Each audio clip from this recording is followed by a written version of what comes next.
শুভ সন্ধ্যা সবাইকে। তো সবাই আগের ব্লগটা নিশ্চয়ই দেখেছো, যারা দেখোনি তারা অবশ্যই আগের ব্লগটা দেখে নাও, নাহলে তোমরা বুঝতে পারবে না। যাই হোক, যারা আমার চ্যানেল নতুন তারা চ্যানেলটা সাবস্ক্রাইব করে আমার পাশে থেকো, আর যারা সাবস্ক্রাইব করেছো তাদেরকে অসংখ্য ধন্যবাদ।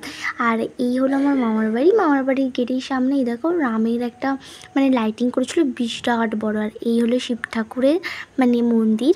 আর এই শিবটা না কাশী বিশ্বনাথ থেকে এসেছিলো, অনেক কষ্ট করে এনেছে, ঠিক আছে। তো এরও ব্লগ আছে আমার চ্যানেলে, তোমরা অবশ্যই দেখো। আর এটা হলো দুর্গা মন্দির তলা।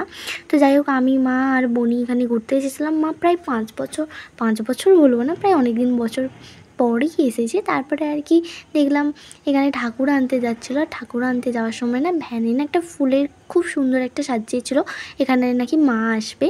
তো যাই হোক, তার পিছনেই ছিল এখানে অনেক ঢাক ঢোল ছিল না, ব্যান্ড পার্টি বাজাচ্ছিলো।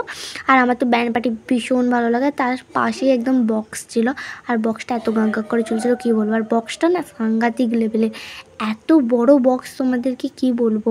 যাই হোক, আমাদের জনায় তো এরকম এত বড় বক্স বাজায় না। হঠাৎ করে একটা বাঁদর চলে এসেছিলো দিদাকে তাড়া করতে, আর দিদার মা তো ভীষণ ভয় পেয়ে গেছিলো, চ্যাল্লাচ্ছিলো।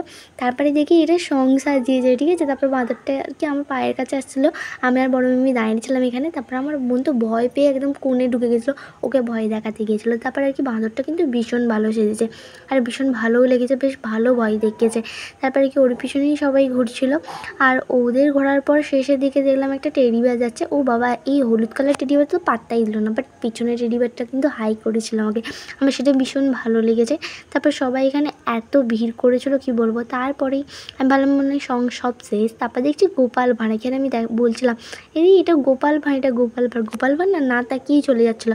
তাই যেহেতু আমি ভিডিও করছিলাম ওই একটু পেটটা নাচছিলো, বাট এখানে গোপাল ভাঁড় না একটু ভাঁড়টা পেটটা একটু কম।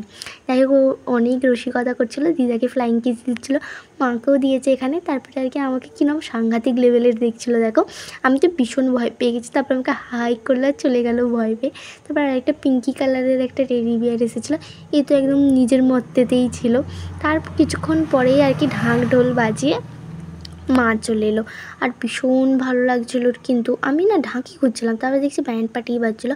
আর এই দেখো কালী ঠাকুরটা কত সুন্দর দেখতে, এত সুন্দর মা কিন্তু এর আগে আমরা কখনো দেখিনি, কোথাও দেখতে পাইনি।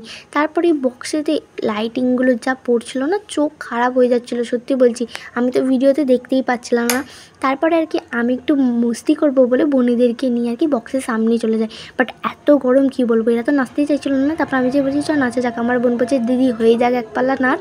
তো তারপরেই এরা নাচতে শুরু করে দেয়, আর আমি এখানে ব্লগ বানাতে শুরু করে দিয়েছিলাম, আর একটু লাইভও করছিলাম। লাইভগুলোও তোমরা অবশ্যই লাইক কমেন্ট করো, শেয়ার করো, সাবস্ক্রাইব করে বলো কিন্তু আমার চ্যানেলটা কেমন ব্লগগুলো লেগেছে তোমাদের।